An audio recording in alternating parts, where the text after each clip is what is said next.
no hay persona que pueda seguir a Cristo sin una relación con Él, y tener una relación con Dios es igual a madurez espiritual. Eso es lo que debemos buscar. Ese debería de ser siempre nuestra meta constante cuando caminamos con Dios. Hoy en la mañana, cuando hablábamos sobre este tema, porque estamos estudiando hoy los capítulos 12 y 13 del libro, toda la semana, hablaba sobre ese enfoque diario de los cristianos. ¿Es realmente nuestro enfoque vivir una vida espiritual? Porque de repente podemos verlo como la opción B o la opción C del día. Sin embargo, el caminar como hijos de Dios debería de ser la única opción que tú y yo tenemos, porque venimos a ser parte de Él, lo recibimos como nuestro Dios, y al hacerlo estamos convencidos de que Él es el camino, Él es la verdad, Él es la vida. Y por lo tanto, nuestro caminar diario debería de ser guiado por el Espíritu Santo. Nosotros deberíamos de anhelar una vida espiritual constante. Ahora, la vida espiritual no significa que tú y yo vamos a andar, yo no sé, como volando en el aire o con una aureola, ¿no?, sobre nuestra cabeza, porque a veces tenemos conceptos cerrados de lo que es ser espiritual. Ser espiritual es dejar que Dios gane en mi vida cada segundo de mi vida. Ser espiritual es dejar que el Espíritu Santo me guíe, que Él sea la luz en mi caminar. Pero ¿cómo me guiará el Espíritu Santo si yo no estoy pendiente de lo que Él dice? Si yo no estoy en una relación con Él, donde le estoy invitando a Él a interrumpir mis pensamientos, a interrumpir mis emociones, para que la verdad de Dios se haga vida en mí. La única forma en la que puedo caminar en el Espíritu es si yo invito constantemente e intencionalmente al Espíritu Santo a operar en mi vida, a obrar en mí.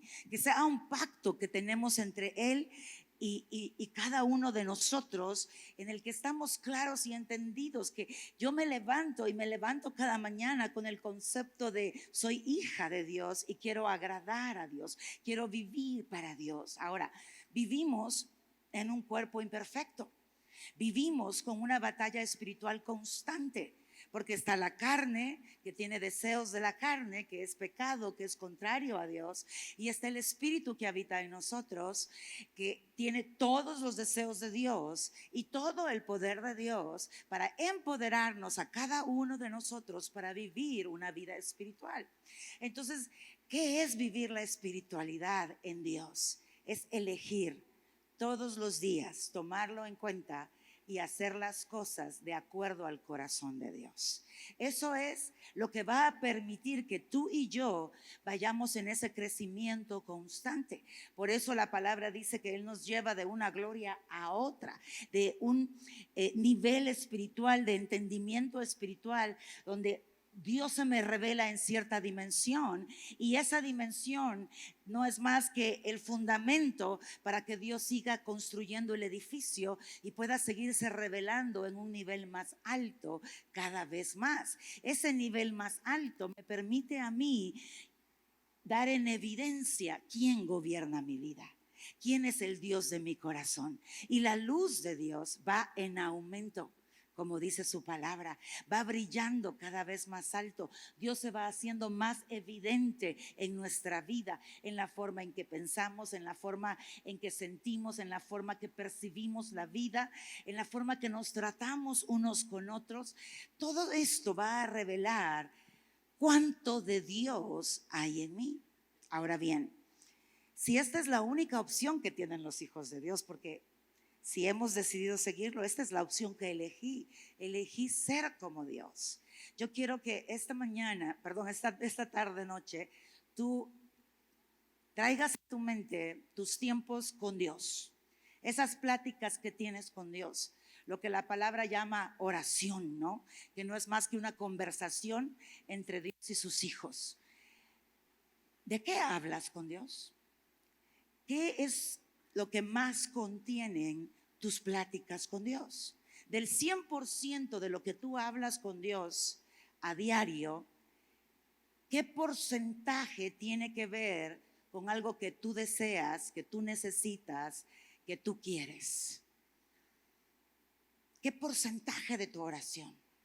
¿Será un 5% orar por cosas que yo necesito y el 95% pido cosas espirituales? ¿O será al revés? Será un 95%, Señor, estoy enfermo, Señor, necesito finanzas, Señor, mis hijos ya no los aguanto, cámbialos, Señor, obra en mi mujer, obra en mi marido, Señor, ¿verdad? El jefe no lo aguanto. Yo no sé qué cosas nos pasan a diario, ¿sí? Porque tenemos retos en esta vida y Dios quiere que los hablemos con Él. Pero está el mayor porcentaje de nuestro deseo interior basado en las cosas de aquí de la tierra. ¿O realmente mi oración ha ido mutando y ha ido cambiando y he ido buscando más las cosas espirituales, más las cosas de arriba, más que el reino de Dios se me revele, más entendimiento sobre el corazón de Dios, más entendimiento de cómo funciona el Espíritu Santo en mi vida, cómo funciona su amor, cómo opera su poder? Estoy yendo a las Escrituras y le estoy diciendo: Espíritu Santo, revélame las Escrituras porque quiero más de ti y quiero menos de mí. Me doy cuenta, estas áreas de mi vida no están alineadas contigo, en estas áreas estoy cojeando, en estas áreas te necesito, Señor. Estoy provocando esta conversación con Dios de una manera intencional, o simplemente me arrepiento cuando la regué mucho. Ese día sí me siento mal, ese día sí voy y le pido perdón y le digo: cámbiame, pero muy de vez en cuando. Yo quiero que seas honesto contigo hoy. Y Dios no vino a señalar, Dios no vino a condenar. No sé si Dios ministró de la misma manera que ministró durante la alabanza hoy a las 11:30, pero el Señor movía a hablar sobre su palabra cuando dice: en Cristo no hay condenación. Y porque ciertamente Dios no vino a condenarnos, Dios vino a salvarnos. Pero una forma en la que Él se manifiesta es revelando mi condición. Porque solo cuando veo mi condición yo podré correr a Él para buscar lo que necesito del Espíritu en mi vida. Entonces, ahora, si en Cristo no hay condenación, ¿qué significa eso? Porque muchas personas creen que ese versículo lo que significa es que yo hago la oración de fe, yo recibo a Cristo como mi Señor y mi Salvador y se acabó, ya estuvo. Ya no hay nada por hacer porque yo ya soy salvo. Pero en realidad lo que ese versículo me está diciendo a mí es: Cristi, el día que tú te cimientas en Cristo, ya no hay condenación. Porque Cristo es tu Salvador, porque Él es tu Redentor. Pero ¿qué es estar cimentado en Cristo? Es conocerlo, es entenderlo, es pararme en su palabra y dejar que ésta me gobierne, es dejar que Él me dé vida. Y podemos preguntarnos: ¿y cómo le hacemos? Porque pues a diario cometemos errores, a diario fallamos y no somos perfectos. Pero cuando tú te cimientas en Dios, el crecimiento es constante y progresivo. Constante y progresivo. Cada vez te equivocas menos, o cada vez ese error está más distante del siguiente, porque ves a Dios gobernando más en tu vida que tu propia humanidad, sino que Dios operando dentro de ti, dándote la sabiduría que solo Él puede darte para enfrentar una circunstancia que para nosotros no es fácil de enfrentar, o de responder a ella, o de resolver. Y lo haces en la sabiduría de Dios. Y entonces nos vamos dando cuenta que no se trata de que si hoy fui perfecto o no, se trata de dónde está mi corazón, qué es lo que anhela mi corazón y cuánto yo anhelo rendirme a Dios. ¿Y por qué estoy hablando de esto? Yo quiero que me acompañes a la palabra en el libro de Lucas, a la palabra. Y vamos a irnos al capítulo 14. Y vamos a leer a partir del versículo 25. Y dice su palabra, yo estoy leyendo la Nueva Traducción Viviente. Una gran multitud seguía a Jesús. Él se dio vuelta y les dijo, si quieres ser mi discípulo, debes aborrecer a los demás, a tu padre y madre, esposa e hijos, hermanos y hermanas, y hasta tu propia vida. De lo contrario, no puedes ser mi discípulo. Quiero aclarar la palabra aborrecer, porque parecerá una palabra contradictoria. Porque Dios nos llama a amarnos unos a otros. El segundo mandamiento es amarás al prójimo como a ti mismo. Pero aquí la palabra tiene que ver con poner a Dios por encima de mí. Ponerlo a Él por encima del amor a un padre, a una madre o a los hijos, o del amor al cónyuge, o del amor a los hermanos. Poner a Dios primero. Por ejemplo, Dios responde de diferentes formas. Hay personas que han orado por una sanidad física y han recibido sanidad física. Y hay personas que han orado por la misma sanidad. Dios los sostuvo por un tiempo, pero decidió llevarlos a su presencia. Y esa es su soberanía. Para nosotros todavía el ser humano batalla con el concepto muerte, porque la palabra muerte nos asusta. Se ve como definitiva, pero para los hijos de Dios no hay muerte. Solo hay un traslado de esta tierra a la vida eterna. Dejas este cuerpo, ciertamente este cuerpo muere, pero tu alma no muere y tu espíritu no muere, y recibirás un cuerpo glorificado, porque esa es nuestra fe en Cristo. Eso es lo que Él hizo en la cruz del Calvario. Él vino a redimirnos, a salvarnos, para darnos vida eterna. Él ha hecho una nueva tierra para que tú y yo vivamos una eternidad en una plenitud que no logramos ni tan siquiera contemplar en nuestra mente finita, humana. Pero es grandioso. Lo que espera después de la vida en la tierra es toda la vida que tú anhelas. Esa vida perfecta, donde no hay dolor, donde no hay maldad, donde no hay tristeza, donde lo único que hay es plenitud. Entonces, si morir, según la palabra, es ganancia, el quedarse aquí en la tierra solo es por un propósito.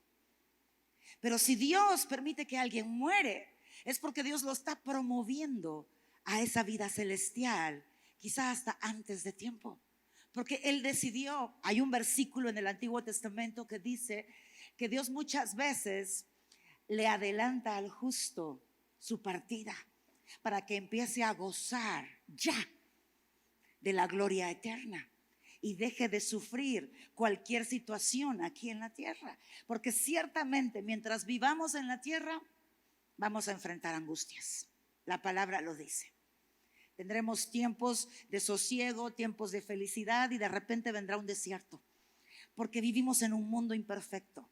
Así sea angustia pequeña o angustia grande, podría salir ahorita después de acá del mensaje de la enseñanza, y vas conduciendo en tu vehículo o vas cruzando la calle en forma peatonal y un coche no te vio y casi te embiste y se te va el alma por un lado, y te puedes enojar horriblemente, o puedes dar gracias a Dios y decir: Señor, gracias porque guardaste mi vida, o decirle al dueño del coche a saber qué cosas, ¿o no? Y es una angustia que va a provocar una reacción en mí de una forma u otra. O vas en tu coche y alguien se mete a tu carril sin verte, y se te va también el corazón por un lado porque frenas a último momento, tratas de maniobrar y asegurarte que no hayan vehículos a tu lado para no golpear a otro, y lo que sale de ti, ¿verdad?, ¿será vida o será carne? Pero ahí mismo estamos viviendo una pequeña angustia por simplemente vivir en una tierra imperfecta. Entonces, si Dios está hablando de que yo ponga a Dios primero antes que mi vida, Dios me está diciendo: Cristi, si tú quieres seguirme, es necesario que entiendas quién yo soy. Porque si tú no entiendes quién yo soy, todo lo demás va a valer más que yo. Todo lo demás va a tener precedencia. Todo lo demás va a ser más importante. Y si yo no respondo como tú esperas que responda, ¿cómo vas a verme a mí, tu Dios? ¿Qué pasa si estamos pidiendo un trabajo y no hay finanzas y lo que menos llega es trabajo? Y Dios pareciera no responder. Y no estás pidiendo lujos, estás pidiendo para poner comida en la mesa, para tener un techo sobre tu familia, para tener ropa para vestirte, lo básico. Y pareciera que Dios no responde. ¿Qué pensaré de Dios?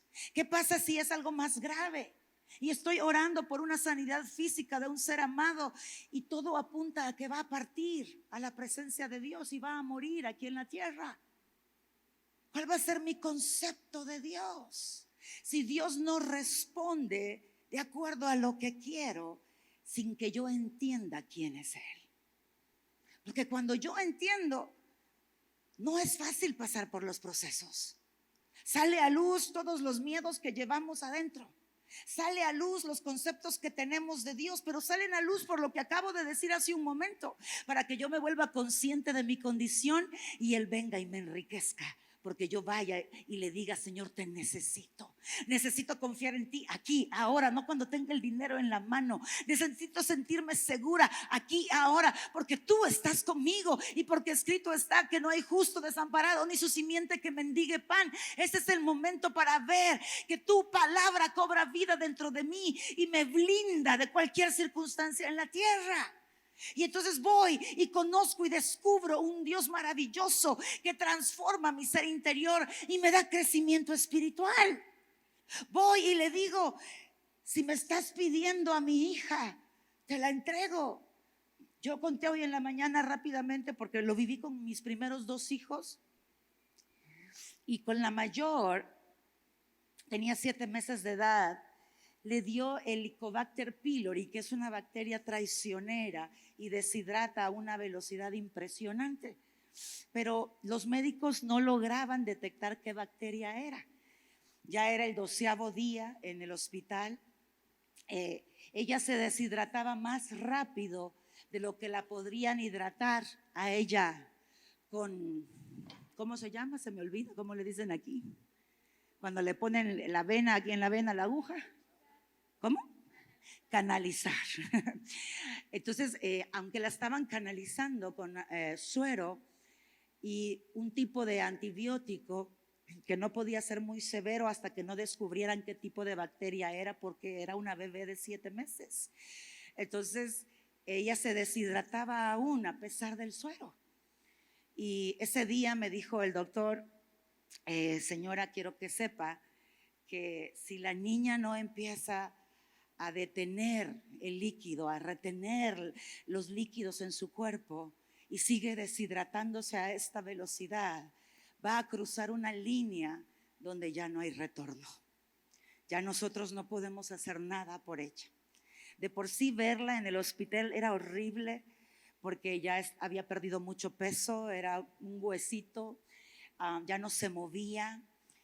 Cada vez que le tenían que cambiar la canalización y porque se le rompían las venas, entonces era horrible ver cómo le agarraban sus piecitos, sus piernitas, sus bracitos, hasta que finalmente lograban encontrar una vena que soportara la aguja para seguirla hidratando, y ella gritaba.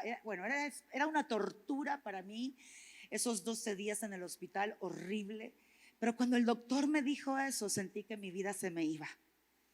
Y recuerdo subirme a mi auto, dije: voy a ir a bañarme, con la excusa de ir a llorar y que nadie me viera y llorar con libertad. Y iba hablando con Dios y pidiéndole a Dios un milagro. Y el Señor me responde y me dice: Cristi, quiero que me entregues a tu hija. Y eso fue lo último que yo esperé que Dios me pidiera, que yo le entregara a Camila. Y recuerdo decirle: ¿cómo me pides eso? Cuando tienes el poder para sanarla.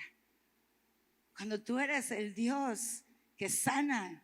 ¿para qué me la diste si me la vas a quitar?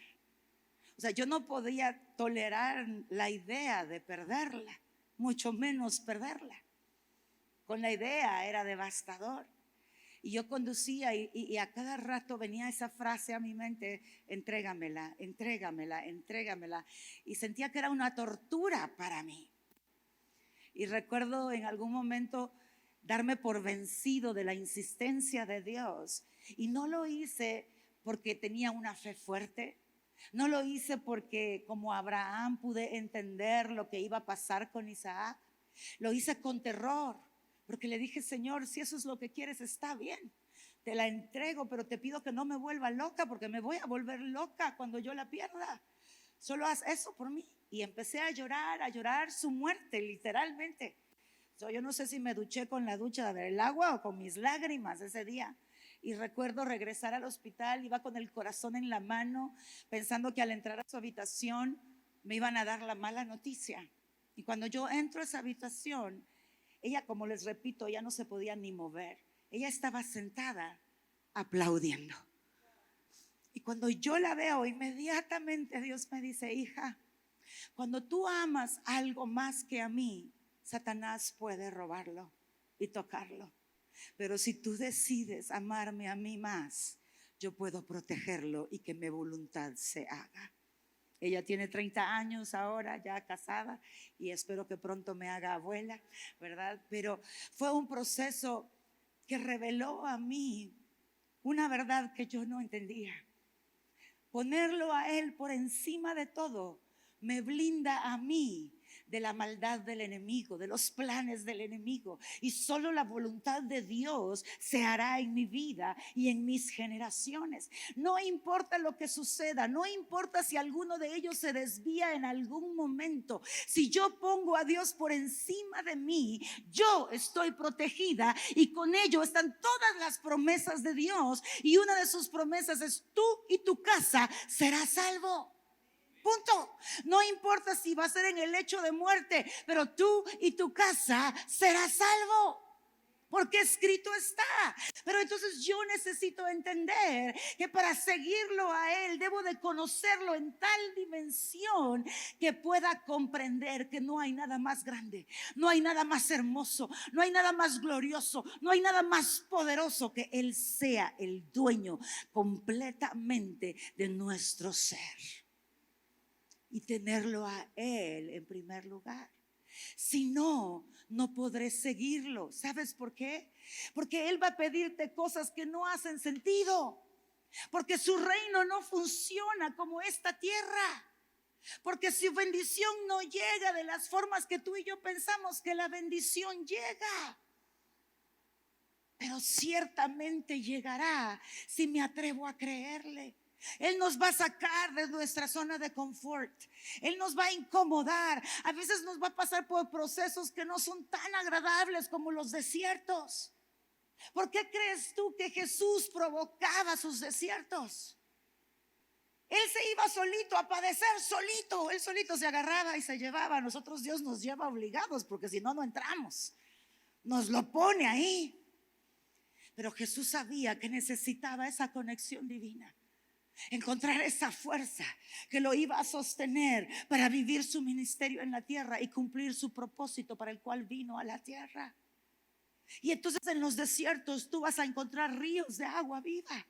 Encontrarás que Dios sacará agua de la roca. Encontrarás que Dios va a proveer y hacer camino para ti, porque ese es nuestro Dios. El Señor me decía no hace mucho, el año pasado me decía: Cristi, piensa en mi carácter. Cuando estés frente a esa circunstancia que agobia tu alma, que te causa tanto sufrimiento, piensa en mi carácter. Trae a memoria quién soy. Yo soy tu refugio, yo soy tu castillo, yo soy tu libertador, yo soy quien cumple sus promesas, yo soy quien pelea tus batallas, yo soy el que nunca te deja ni te abandonará, yo soy el Dios de pactos, yo soy el que te ama, soy fiel aun cuando tú no permaneces fiel. Y yo empezaba a declarar el carácter, pero ese carácter que he descubierto de Dios, no porque lo leí en un versículo, sino porque lo he experimentado en mi vida.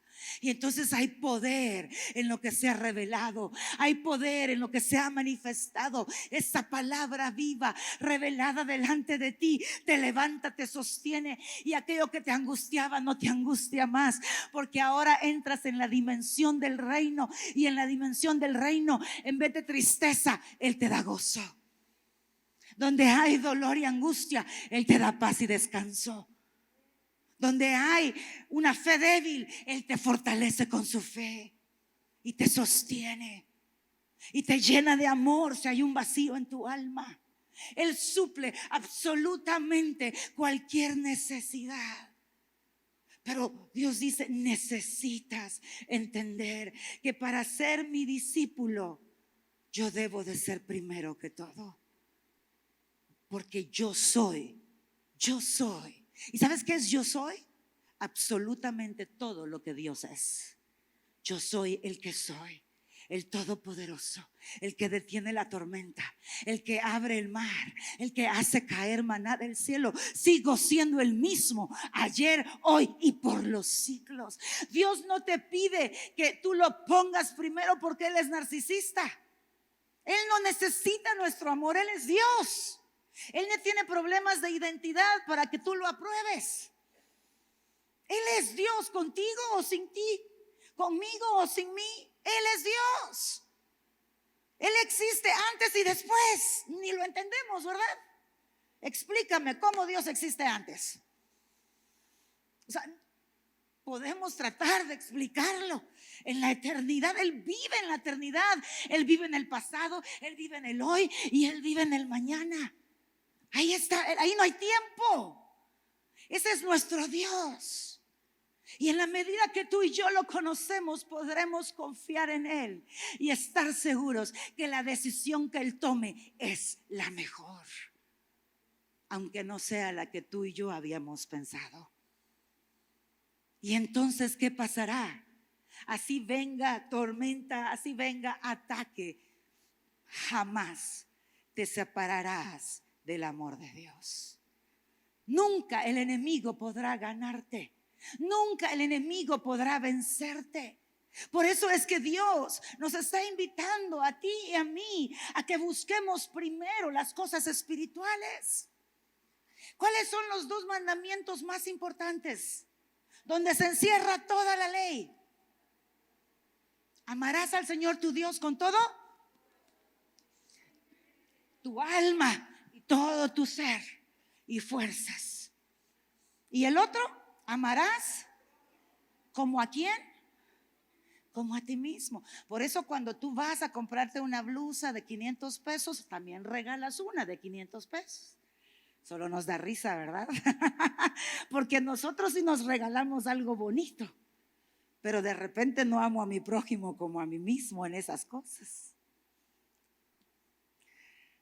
Solo un ejemplo pequeñito. Cuando yo leí esos mandamientos y lo leía acompañado con 1 Corintios 13, que es el capítulo por excelencia del amor, que explica lo que es el verdadero amor, el único amor que existe, yo me sentía agobiada y angustiada. En vez de que me dieran paz, yo decía, mejor ni los leo, mejor ni me acuerdo de que existen, porque yo no estoy a la altura de esos versículos. Porque con un mal pensamiento que tengas, ya no amaste a Dios con toda tu mente. Con un sentimiento de enojo cuando ves a menganito, sultanito, perencejo, ya no lo amaste con todas tus emociones, con toda tu alma. Entonces yo decía, Señor, esos versículos solo me recuerdan a mí lo imperfecta que soy y que pues nunca voy a alcanzar esa altura.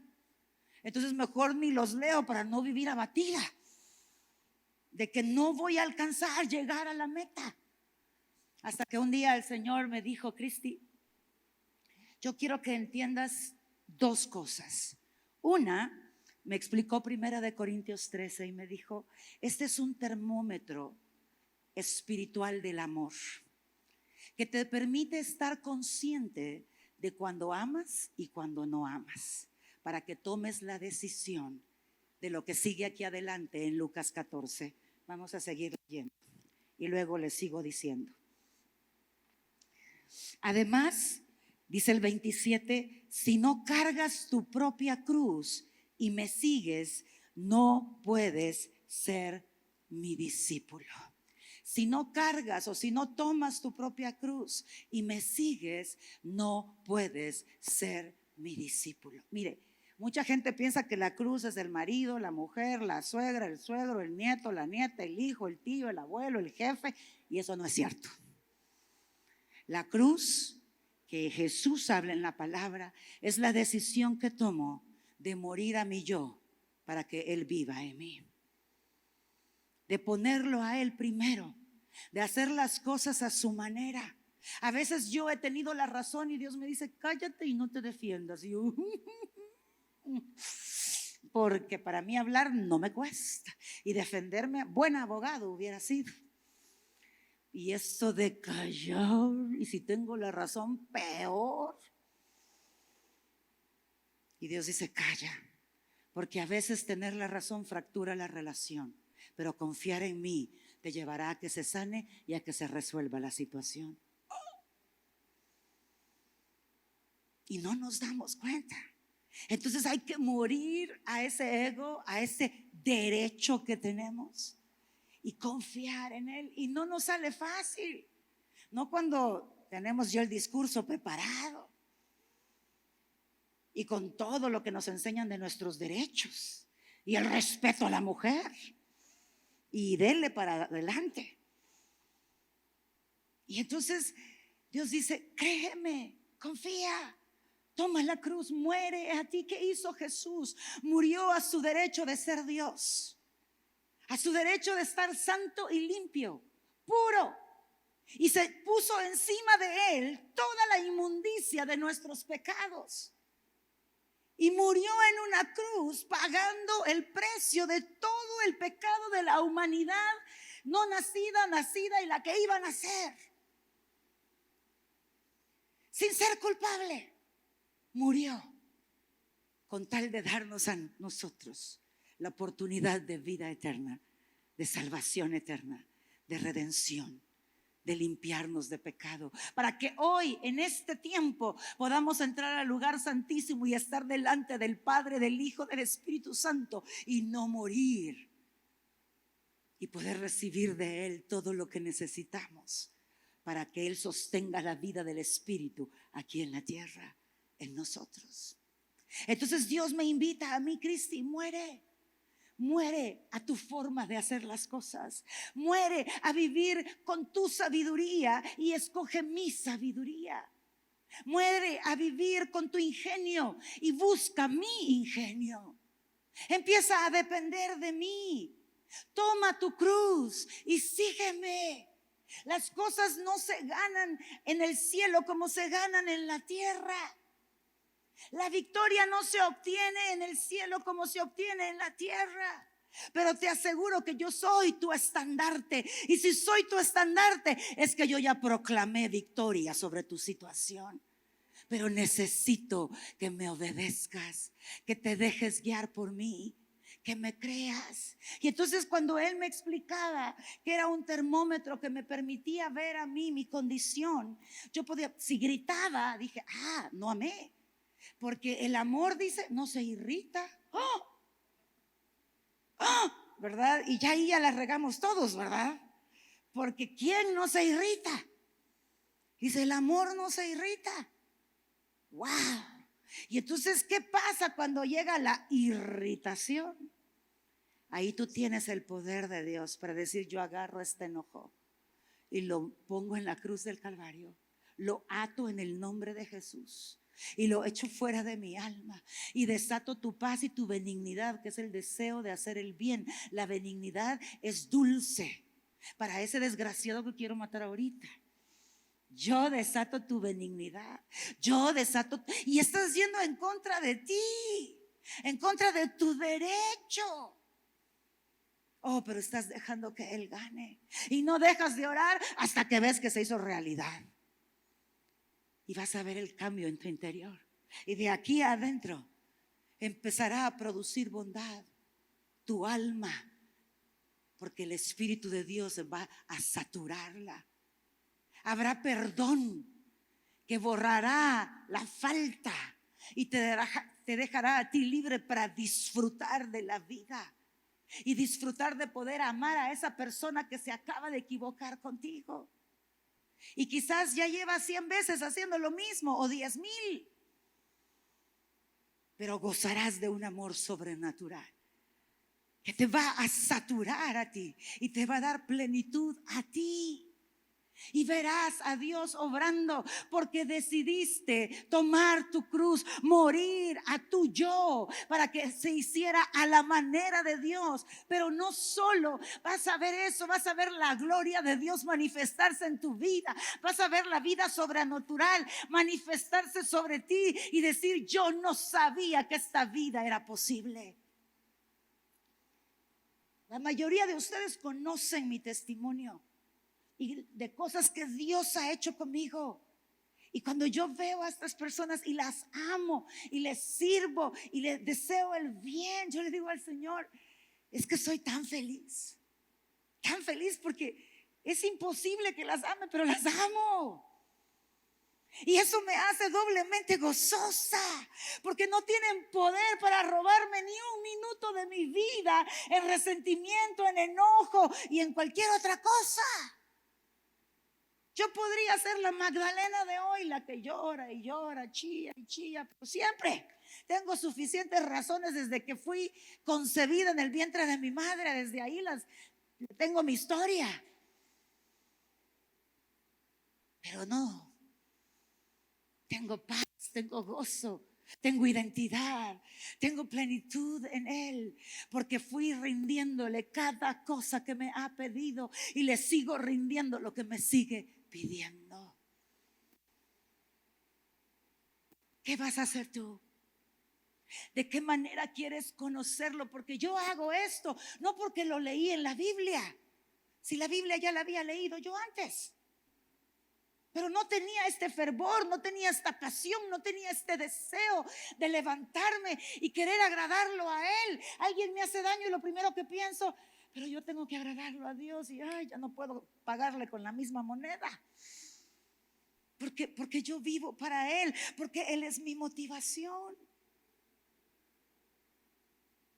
Y entonces todo cambia en tu vida y hay un poder que te empieza a llenar y a elevar por encima de tu propia capacidad. Pero ¿por qué ahora yo hago esto? ¿Por qué tengo 30 años haciéndolo? Porque tengo 30 años de cultivar una amistad con Él. Y cada vez que yo me siento con Él, Él impacta mi corazón y se adueña más de mí. Y me es imposible decirle que no. Él me pide algo y no puedo decirle que no. Hay algo aquí adentro que no me deja, porque Él me ama tanto que el único resultado es que yo le ame como Él se lo merece. Y esa es la verdad del primer mandamiento. El primer mandamiento no es una orden del cielo que tú vayas a amar a Dios a pura fuerza con todo tu ser y por encima de ti mismo, te guste o no. No es eso. ¿Sabe qué es el primer mandamiento? Es la invitación a que usted descubra cuán amado es por Dios. Dios quiere que tú y yo nos sentemos en su presencia, ya sea en una silla, en el piso, en tu cama, donde sea, en la ducha. Hay gente que piensa que no es santo orar en el baño, pues si Él está en todo lugar. ¿Y acaso lo puedes sacar del baño? No lo ves, pero ahí está. Lo que importa es el corazón. Eso es lo que importa. Y Él quiere que te sientes, y si nunca lo has hecho, le digas: quiero entender tu amor por mí. Y Él te va a mostrar que Él te ama con todo su ser, que Él vive para ti cada día de tu vida, porque Él vive en la eternidad. Cada segundo Él vive por ti y para ti. Y Él quiere manifestarse a través de ti. Y ahí, descubriendo su amor por ti, es como el primer mandamiento llega a cobrar vida. Se vuelve inevitable amarlo de regreso. Mire, yo sé que todo el mundo que conoce a Jaime Naranjo le hace bullying. ¿Verdad? Ya va a llorar, dicen, ya va a llorar. Y empieza a llorar. ¿Verdad? A mí me lo hacían a los 7 años. Ya va a llorar y empezaba a llorar yo a las 7 de la noche, en punto. Pero ¿por qué cree que llora? Si los hombres no deben llorar. Porque cuando esa presencia se manifiesta en él, no puede evitarlo. No puede evitar. Son lágrimas de gratitud, lágrimas de alegría, lágrimas de decir, no lo merezco, pero lo tengo. Y decir, te adoraré por siempre y para siempre. Porque no me han contado de ti, te conozco. Me senté contigo, platiqué contigo y te revelaste a mi vida. Y no puedo más que rendirme a ti por el resto de mis días. Dios no nos pide estas cosas porque le beneficia a Él. Nos lo pide por gracias, porque es para nuestra bendición. Yo no tengo cómo pagarle a Dios lo que Él ha hecho por mí desde la cruz del Calvario, no puedo. Y luego todo lo que ha hecho por mí por el resto de los años desde que lo conozco.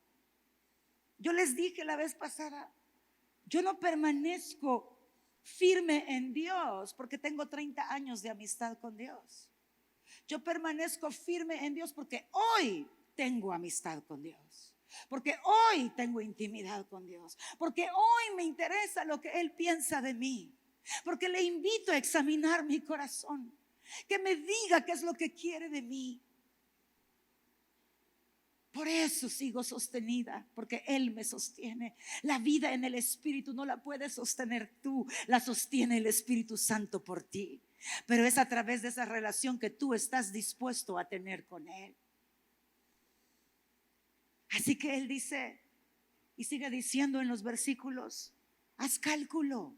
Antes de decir que yo sea tu Dios, antes de por emoción decir quiero ser tu discípulo, tienes que entender que yo debo de ser primero. No te pongas a construir sin hacer números, porque te puedes quedar corto. No digas que vas a ganar la guerra si no has contemplado las probabilidades que tienes para ganar o no la guerra. Eso sigue diciendo Lucas. Y Dios me está diciendo, Cristi, no corras, detente, conóceme, búscame. Que yo me revele a tu vida para que empiece a llenar todo tu ser de mí. Porque yo soy el que te sostendrá por el resto de tus días. Ahí tu amor por Él crecerá a diario, porque jamás encontrarás un error en Dios.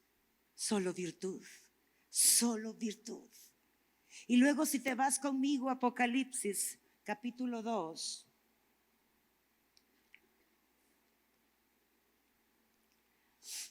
Y vamos a leer del versículo 1 al 7.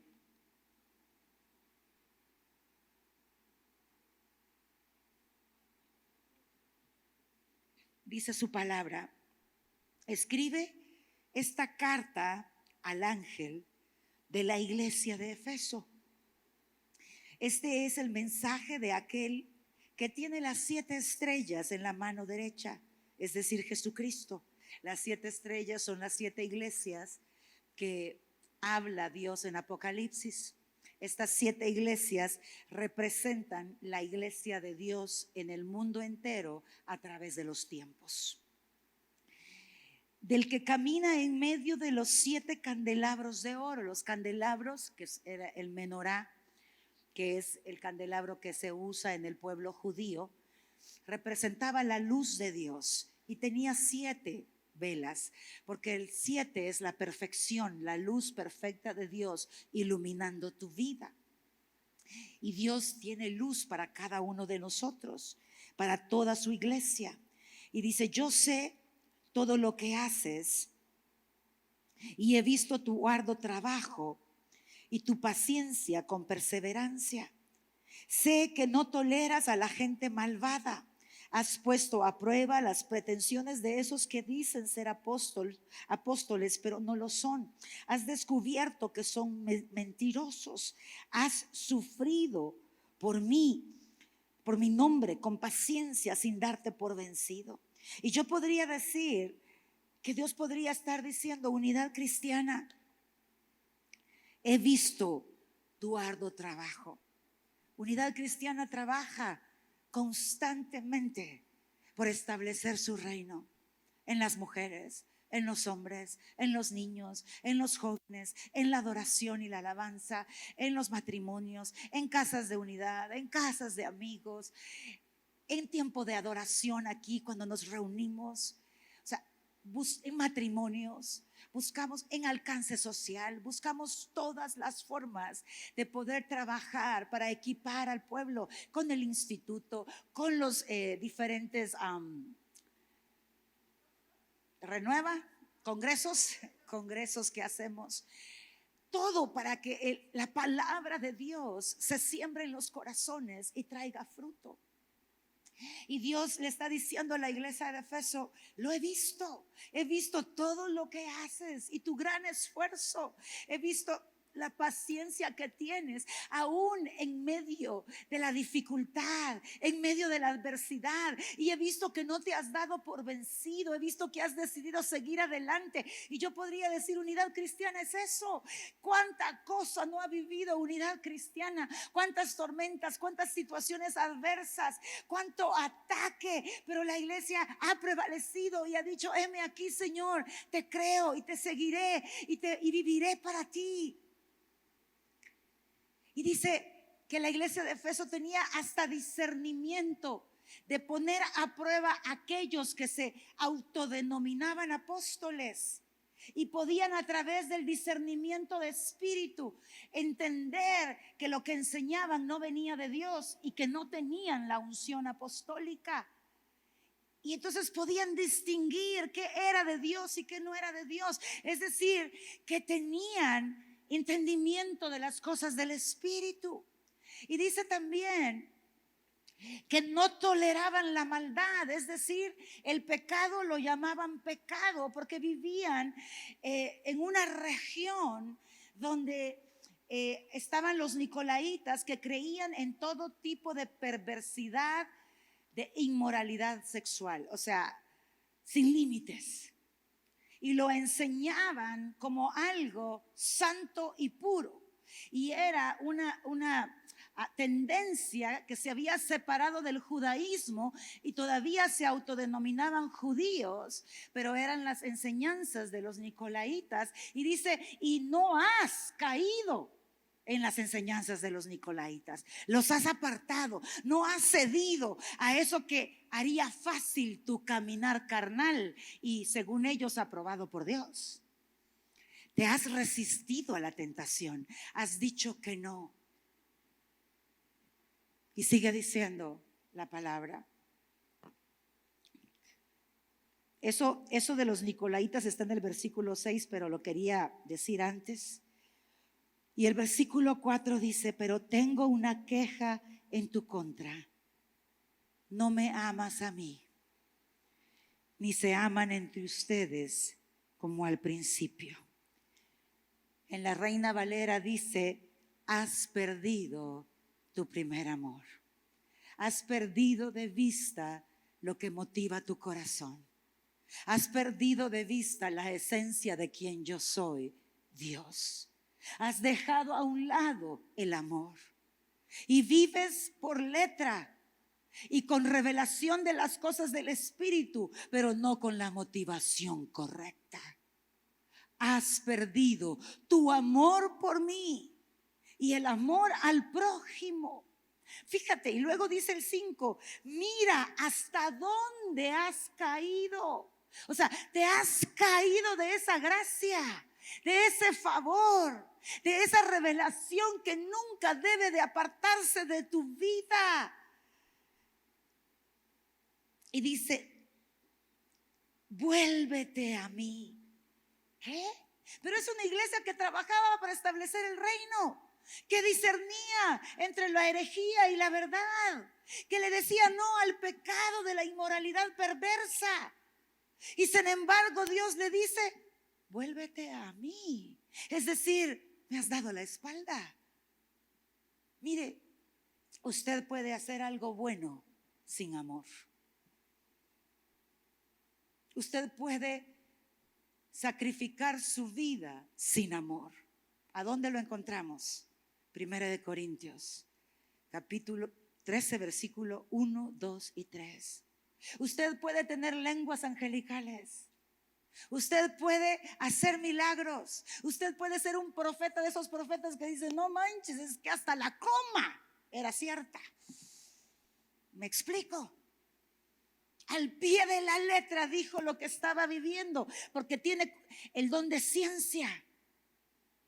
Pero si no tiene amor, serás como metal que hace ruido feo, que molesta, desafinado. Podrás, dice, entregar todas tus riquezas a los pobres.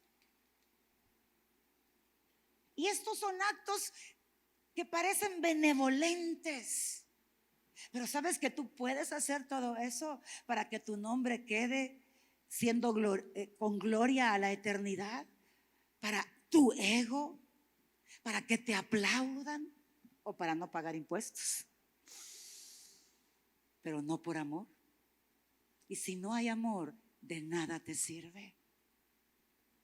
Dice, puedes entregar tu propio cuerpo para ser quemado, pero si no tienes amor, de nada te sirve.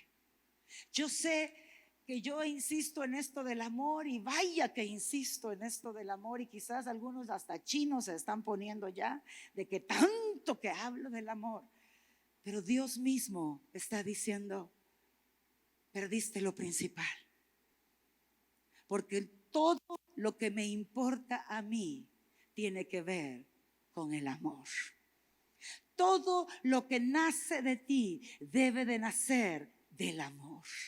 Si no nace del amor, no llega al cielo, no es válido en mi reino, no funciona en el cielo, y por lo tanto tú no estás funcionando de acuerdo al cielo, no estás funcionando de acuerdo a lo que es importante para mí, no te estás rindiendo y tomando la cruz de acuerdo a lo que yo te invité.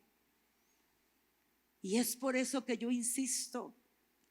Y yo no sé si le parece ridículo cuando yo le digo, siéntese y pregúntele a Dios que le revele su amor por usted. Porque todos asumimos que entendemos que nos ama. Oh, pero cuando tú verdaderamente comienzas, porque solo comienzas a entenderlo, cuando empiezas a entender su amor, tu vida empieza a ser transformada.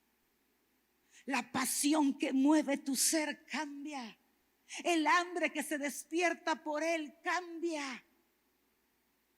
Mire, yo no puedo leer un libro cristiano rápido, porque yo quiero más. Yo leo un versículo, espérate, pero hay otro versículo que dice otra cosa, yo me acuerdo, y empiezo a buscar los 10,000 versículos que hablan de ese tema.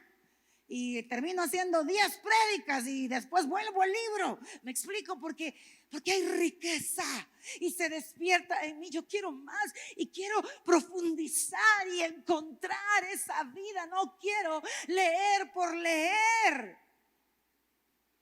Quiero vida. Yo no quiero que estudiemos el libro de la madurez espiritual y terminemos peor que antes.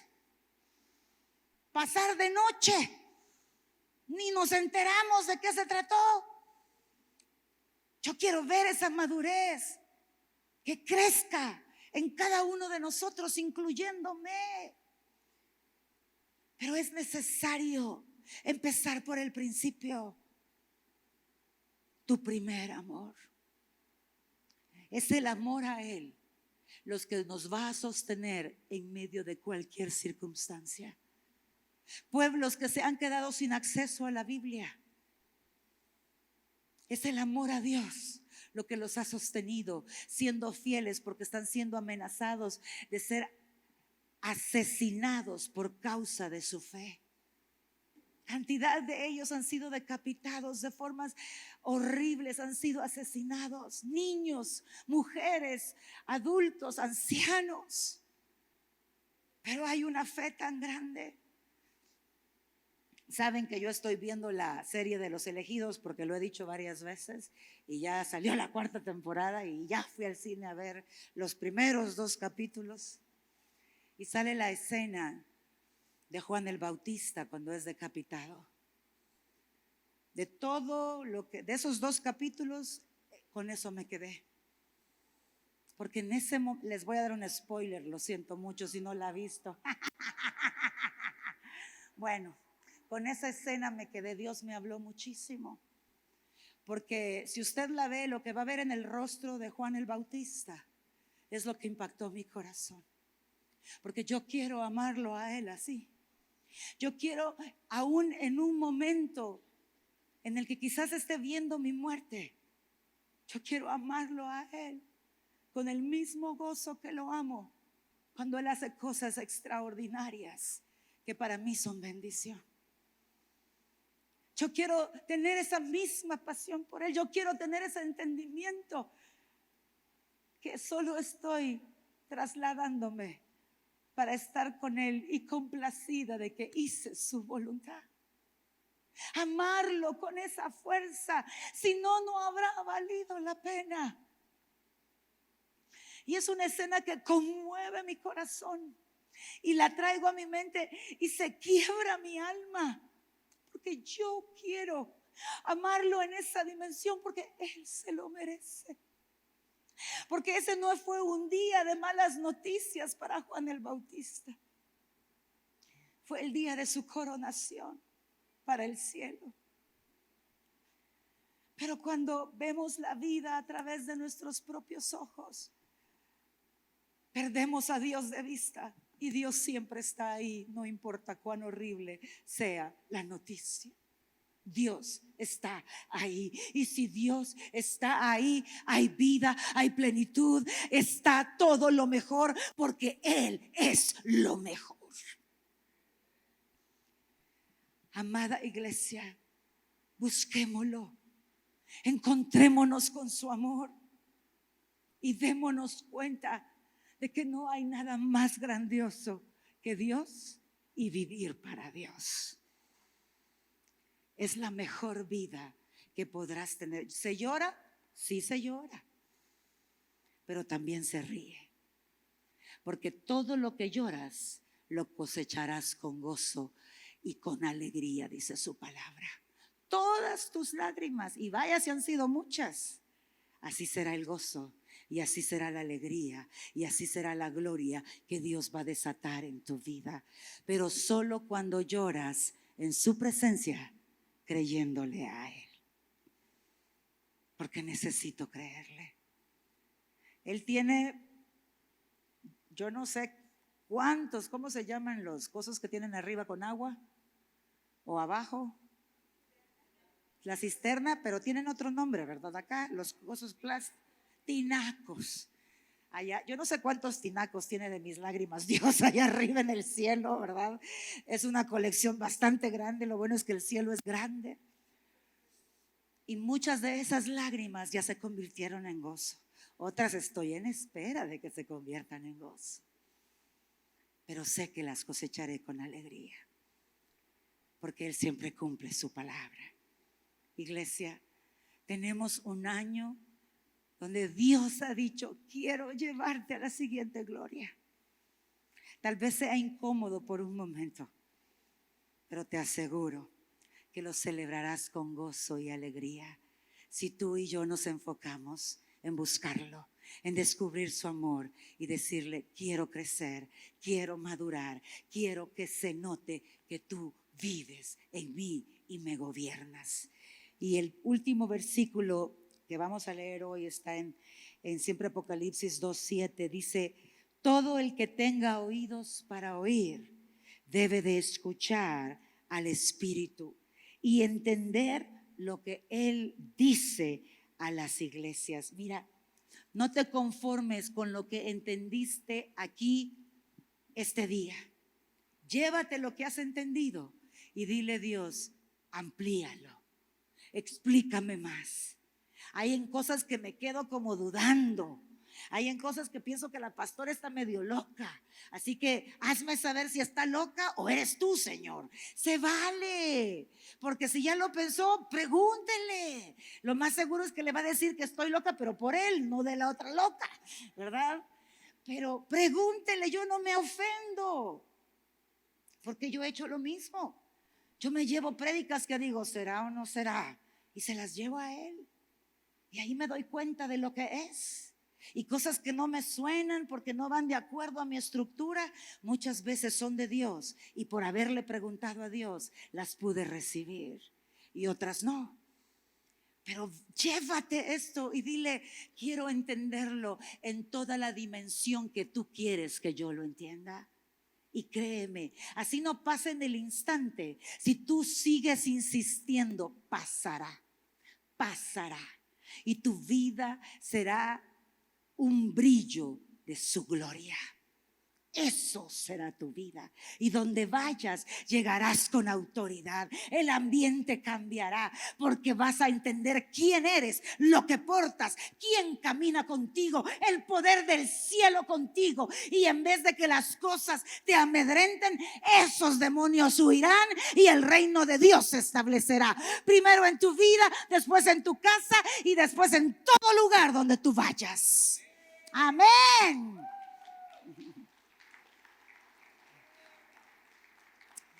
Si gustan, nos ponemos de pie.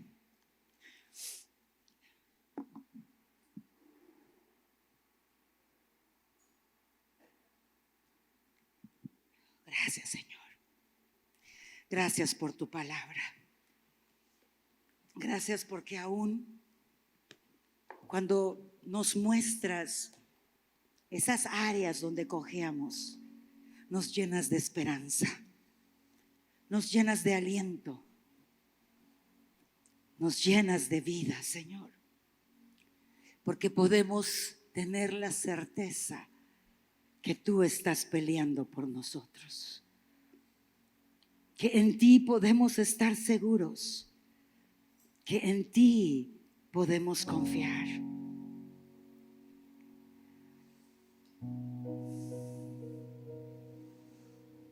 Que el creador del universo, el que sostiene el universo, el que tiene el balance perfecto para producir el oxígeno en la tierra, que si tuviera un poquito más de hidrógeno se volvería venenoso y moriríamos todos al instante. Pero todo lo sostienes tú con tu mano. Y tú eres nuestro Dios. Tú eres nuestro Padre Celestial. Tú eres, Señor Jesús, nuestro sumo sacerdote, el que intercede por nosotros delante del Padre. Tú eres, Espíritu Santo, el que vive en nosotros para que el cielo viva en nosotros y seamos empoderados por ti, levantados por ti, transformados por ti, sin nunca perder de vista el primer amor, sin nunca perder de vista que descubrir cuán amados somos por ti nos llevará a amarte como tú te lo mereces. Y será nuestra fuerza y nuestra motivación, tu amor será suficiente para que podamos vivir para ti. Yo quiero invitarte en esta noche a que este canto se vuelva tu oración con Dios, que mientras tú lo entones, hables de esas áreas que quizás Dios mostró en tu corazón hoy, o del tipo de relación que has tenido con Dios hasta hoy, y le digas: Señor, yo quiero todo lo que tú me estás mostrando. Yo quiero más de ti y menos de mí. Yo quiero buscarte como nunca antes. Quiero rendirme a ti. Quiero entregarlo todo. Quiero que tú seas lo más importante para mí. El centro de mi vida seas tú, para que yo gire alrededor de ti.